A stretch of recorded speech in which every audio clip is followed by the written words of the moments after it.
여러분 반갑습니다. 오늘 성경을 읽어드립니다. 마가복음 11장 할 차례입니다. 그 10장까지는 이제 예수님께서 갈릴리 사역, 그 주변 사역, 그리고 이제 예루살렘으로 올라오는 과정에서 그 길에서 가르쳐 주시는 그 제자도에 대한 부분들이 있었잖아요. 11장부터는 예수님께서 고난 당하시고 십자가에서 죽으시고 부활하시고 하는 그 마지막 일주일, 그 분량이 11장부터 16장까지예요. 꽤 길죠. 그런데 그만큼 예수 그리스도의 그 십자가의 마지막 그 사역에 대한 비중이 분량으로 다 반영이 되어 있다, 이렇게 생각하시면 될 것 같아요. 자, 11장 한번 해보겠습니다. 그들이 예루살렘에 가까이 와서, 예루살렘에 가셨다라고 하는 게 마가복음에 처음 나와요.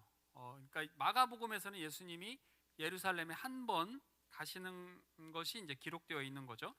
이제 그만큼 감정은 굉장히 고조되어 있는 것이죠. 감람산 벳바게와 베다니에 이르렀을 때에 예수께서 제자 중 둘을 보내시며, 여기 지명이 벳바게, 베다니 이렇게 나오는데 베다니가 조금 예루살렘에서 멀고 그 사이에 이제 벳바게라고 하는 그 지명이 있어요. 이르시되 너희 맞은편 마을로 가라. 그리로 들어가면 곧 아직 아무도 타보지 않은 나귀 새끼가 매여 있는 것을 보리니 풀어 끌고 오라, 이렇게 얘기합니다.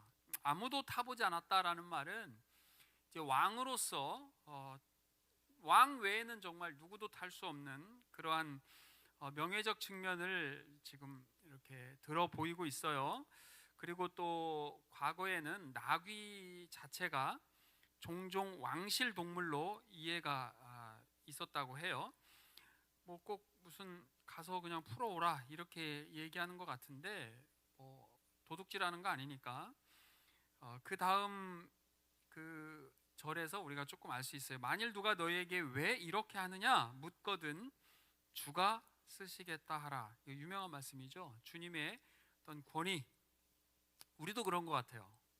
우리 사랑하는 청년 여러분, 주님께서 불현듯 주가 쓰시겠다, 내가 널 쓰겠다라고 그렇게 주님 부르실 때가 있거든요. 또 아마도 주가 쓰시겠다 하라라고 하는 이 표현 자체가 이 나귀 주인과 사전에 어느 정도 협약이 되어 있지 않았을까, 이렇게 추측하는 분들도 있어요. 안 그러면 그냥 갈취하는 거니까 주님 그러실 분이 아니시잖아요. 그리하면 즉시 이리로 보내리라 하시니, 이렇게 돼 있어요.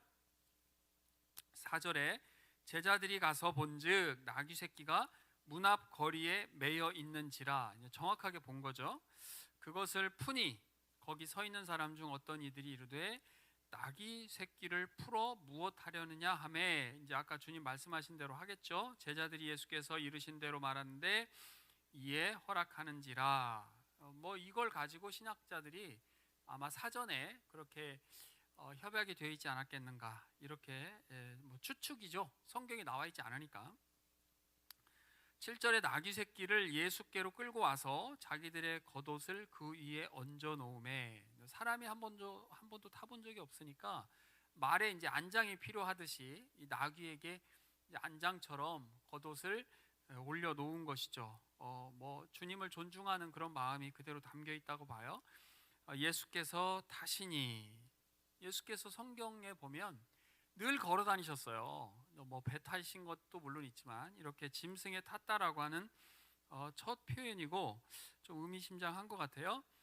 주님께서 드디어 이제 그 나귀를 타야 하는 그 시점에 도달한 거죠. 8절에 많은 사람들은 자기들의 겉옷을, 또 다른 이들은 들에서 벤 나뭇가지를 길에 펴며, 우리 요한복음 12장 13절에 보면 이 나뭇가지가 뭐로 나오죠? 종려나무. 그렇죠. 종려주일. 그래서 이제 종려주일이라고 하잖아요. 종려나무라고 나고요.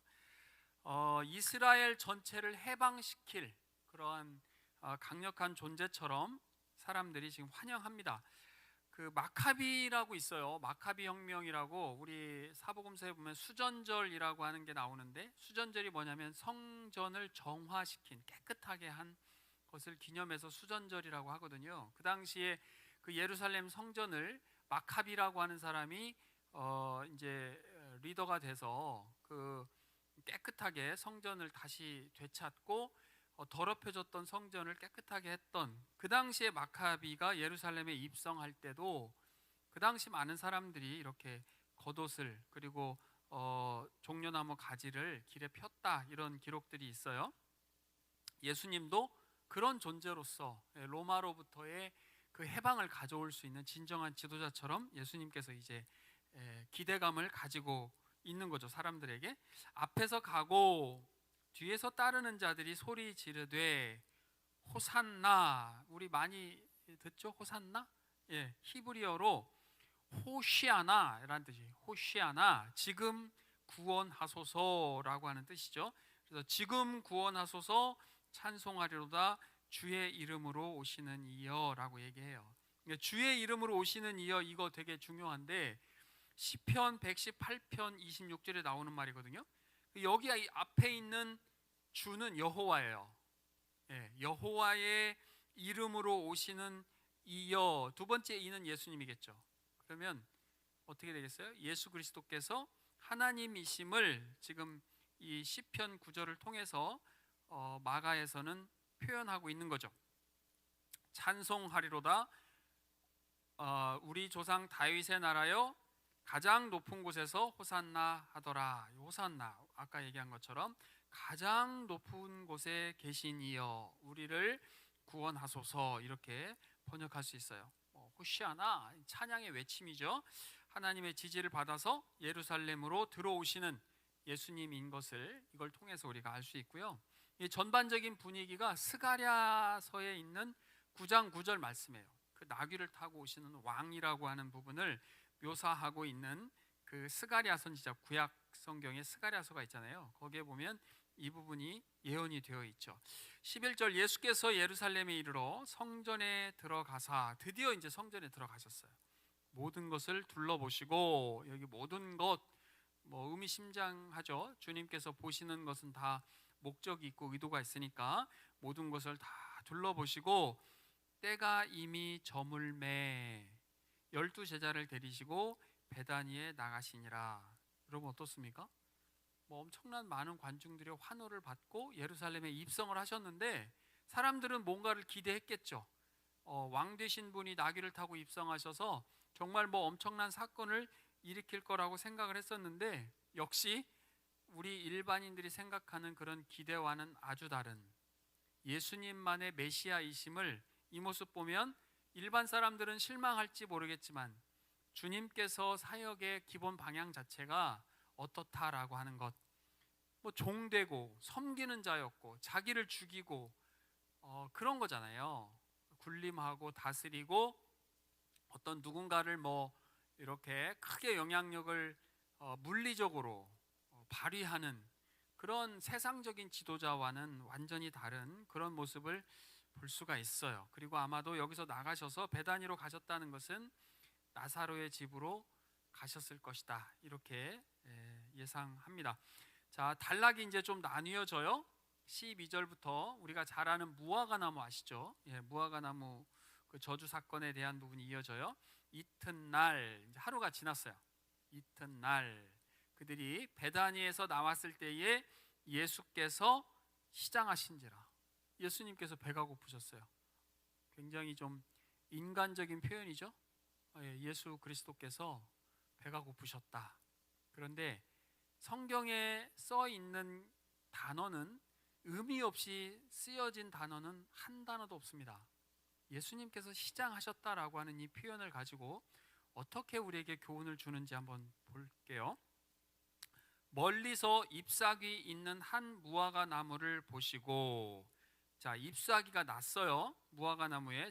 지금 예수님께서 6월절 어린 양으로 돌아가시기 때문에 이 시점으로 치면 6월절이 있는 시점이잖아요. 근데 무화과 나무는 6월절 시점 되면 잎사귀가 열려요. 그리고 그 잎사귀가 열리는 그 즈음에 무화과 나무 제철은 아니지만, 우리 요즘 제철 과일 이렇게 하듯이 제철은 아니지만 작은 열매가 맺혔다고 해요. 그 무화과 나무를 보시고 혹 그 나무에 무엇이 있을까 하여 가셨더니 가서 보신즉 밑줄 하나 그어놓으면 좋을 것 같아요. 잎사귀 외에 아무것도 없더라. 그리고 이 마가가 설명을 해놨어요. 왜 잎사귀 외에 아무것도 없는지를. 이는 무화과의 때가 아님이라. 우리 성경에서 나오는 열매라고 하는 것, 우리 의미 되게 깊게 볼 수 있잖아요. 이 열매는 백성들의 신실한 삶이에요. 특히 우리 그리스도인들의 신실한 삶을 얘기할 때 그 열매라고 하는 것을 이야기하듯이, 유월절 전에 그래도 혹시 작은 열매가 맺혀 있지 않을까 싶어서 주님께서는 가보셨는데 잎사귀만 무성하고 실제적인 열매는 없는, 그리고 주님은 배가 고프신 이 상황을 우리가 좀 예상할 수 있겠죠. 그리고 14절에 드디어 또 엄청난 일이 일어납니다. 예수께서 나무에게 말씀하여 이르시되, 나무에게 얘기한 거예요. 대상이 사람이 아니라 귀가 없는 나무인데, 만물을 통치하시는 하나님께서 나무에게 지금 말씀하시면서 이렇게 얘기해요. 이제부터 영원토록 사람이 내게서 열매를 따먹지 못하리라 하시니 제자들이 이를 듣더라. 예수님께서 갑자기 나무에게 그 말씀 하시는 거예요. 이제 앞으로 너로부터는 열매를 따먹을 수 없어 라고 말씀하시는 거죠. 복음서에 나오는 유일한 파괴적인 기적이에요. 주님께서는 살리시고 그런 기적을 지금까지 베푸셨잖아요. 그런데 여기에서 예수님께서 왜 그러셨을까? 이 열매라고 하는 것이 헬라어로 카르폰이라고 하는 단어인데, 이 열매가 주는 상징성이 있단 말이에요. 이 예루살렘 또 이 이스라엘 백성들에게 하나님께서는 열방의 복된 통로로서 사용하고 싶으셨는데, 지금 실제로 하고 있는 모든 삶의 모습들을 봤을 때는 카르폰, 그 열매가 될 만한 것이 없는 거예요. 주님은 배가 고프세요. 시장하세요. 그거에 대한 갈망이 있어요. 열매에 대한 갈증이 있으시다고요. 그래서 하나님의 백성들을 통해서 우리 주변에 있는 많은 사람들에게 하나님의 그 축복의 통로로서, 빛의 역할로서, 정말 그리스도인으로서의 그 참된 삶의 모습들을 하나님께서, 예수 그리스도께서 기대하시는데, 실제적으로 사람들의 모습 속에는 잎만 무성해. 겉으로 보이는 건 화려해. 뭐 다 갖춘 것 같아요.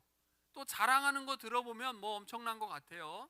그런데 실제적으로 어떠냐? 실제적으로 정말 그 열매가 있느냐? 그 사람을 통해서 다른 누군가에게 이 생명의 이 전해짐이, 이 빛의 역할이, 그리스도의 자녀다움이 과연 있느냐? 나는 그게 지금 고프다라고 하는, 주님께서 우리에게 영적으로 교훈을 주시는 것이죠. 뭐 이 부분 준비하면서 참 그런 부분 생각해 볼 수 있었어요. 우리에게 정말 하나님께서 원하시는 그 열매가 있는가? 그냥 입만 무성한 건가? 실제로 가서 주님께서 꼼꼼히 따져봤을 때 그런 열매들이 없다면 좀 마음이 좀 아프죠. 결국은 이런 거죠. 주님께서는 시장하신 가운데에서 이 무화과 나무라고 하는 것을 통해서 실물 교육을 지금 우리에게 영적으로 주고 계세요. 무화과철이 아니기는 한데 뭐가 좀 먹을 게 없을까? 가보니까 없어요. 그렇지, 없구나. 얘들아, 제자들에게 가르쳐 주는 거죠. 얘들아, 봐라, 예루살렘도 같다. 안타깝구나. 이런 해석 우리가 충분히 할 수 있어요. 15절, 그들이 예루살렘에 들어가니라. 예수께서 성전에 들어가사, 여기 보면 홀로예요. 홀로, 단수예요. 혼자 들어가셨어요. 제자들 같이 들어가지 않았어요. 성전으로 들어갈 때는 단독적인 계획, 행동이었어요.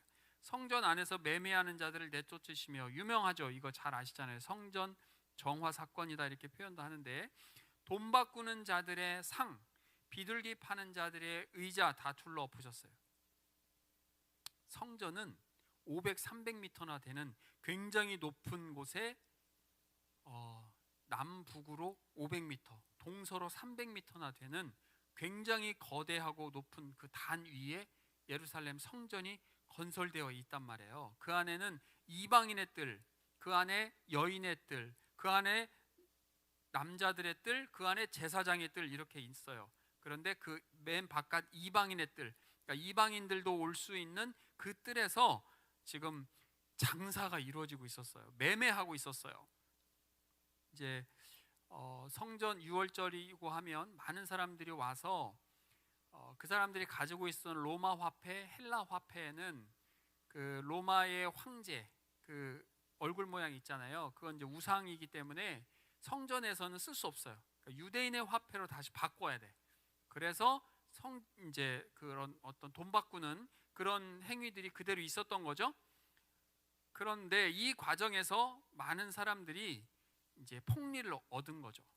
폭리를 취한 거예요. 그 이제 제사장들의 허락하에 그 사람들이 또 많은 돈을 또 얻었겠죠.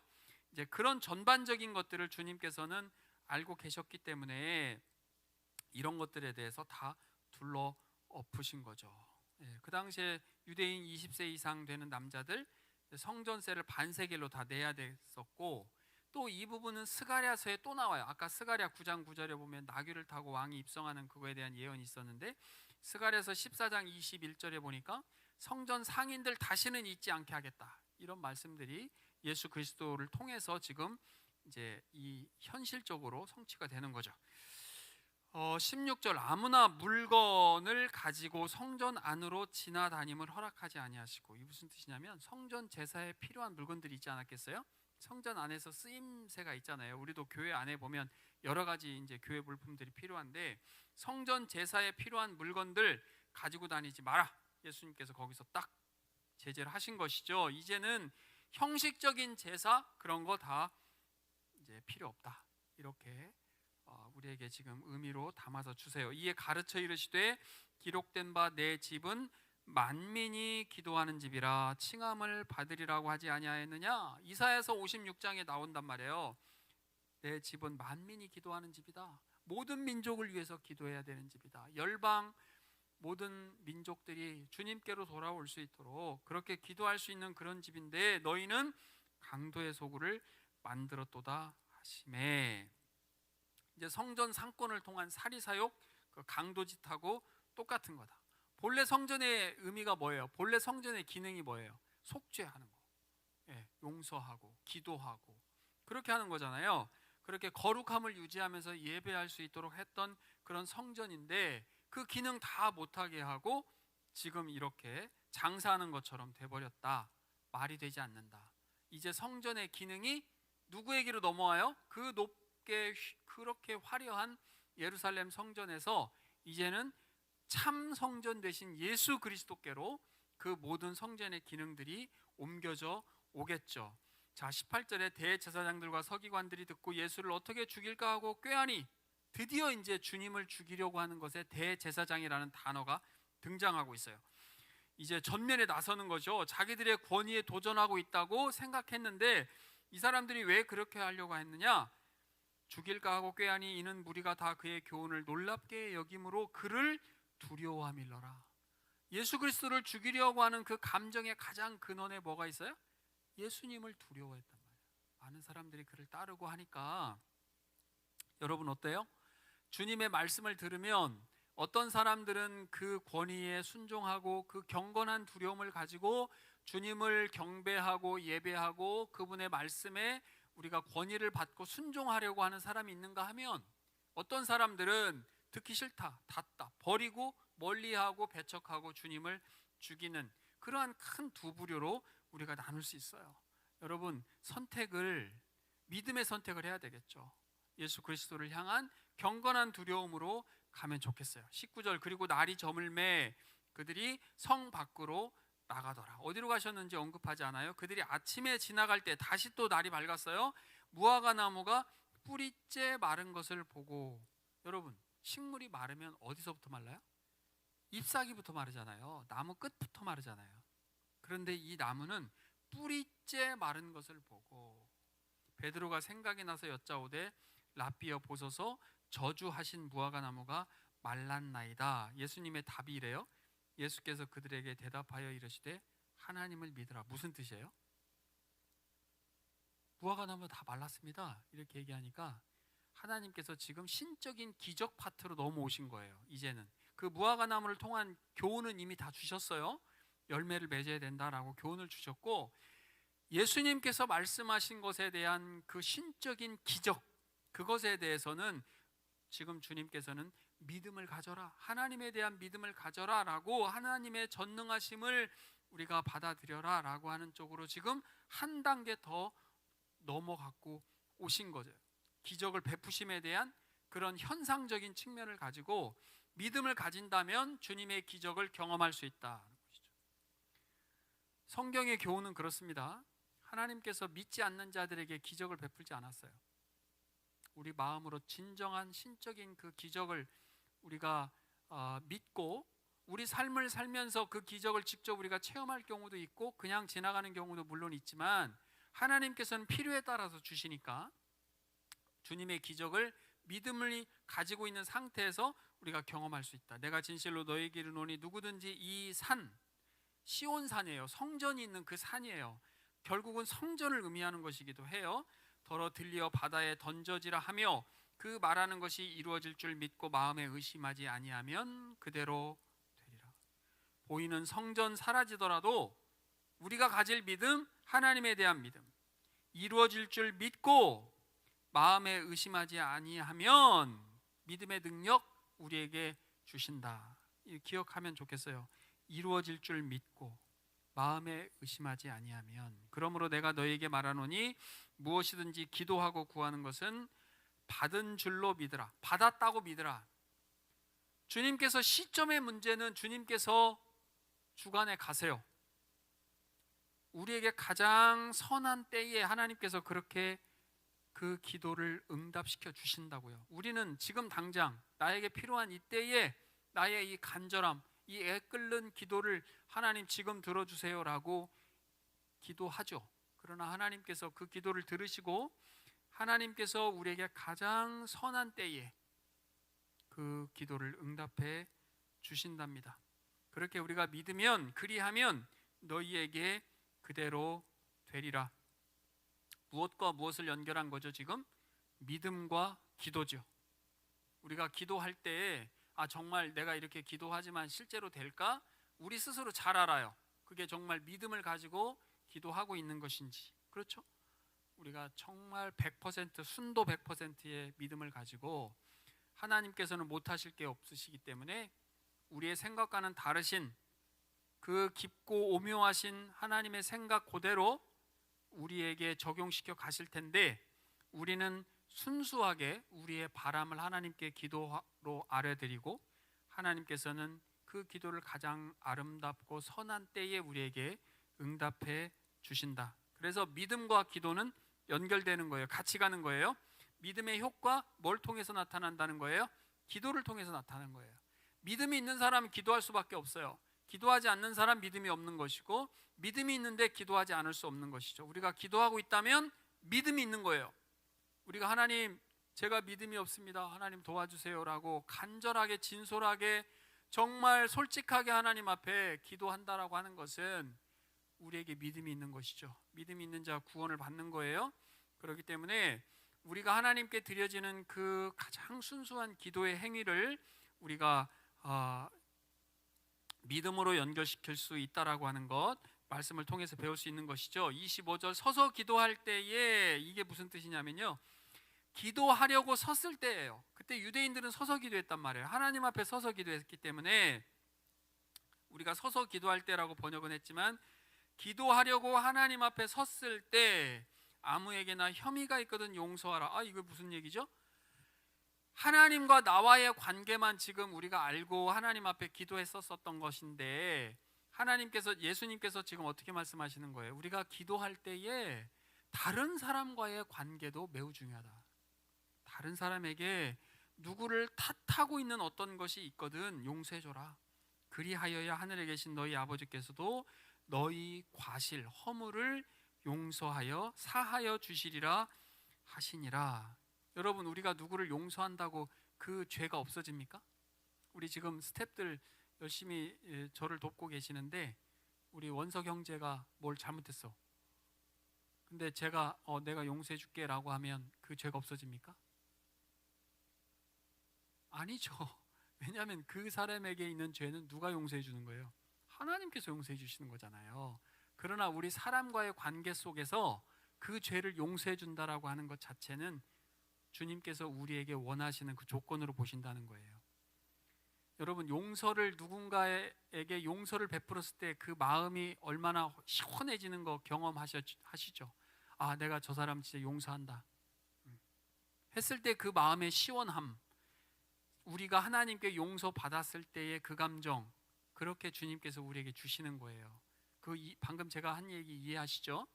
우리가 누군가를 용서한다라고 하는 것은 용서했을 때의 정말 하나님께서 우리에게 주시는 그 놀라운 감정이 있다고요.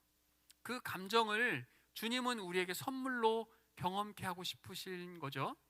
왜냐하면 하나님의 우리를 용서하실 때 하나님께서 우리에 대한 그 뒤끝, 우리가 누군가를 용서했을 때 그 정말 순수하고 그 품어주는 그 마음이 주님께도 있으시겠구나라고 하는 우리의 어떤 마음의 해방감, 그런 것들을 우리가 누군가를 용서함으로 인해서 배울 수 있도록 주님께서 우리에게 가르쳐 주시는 거예요.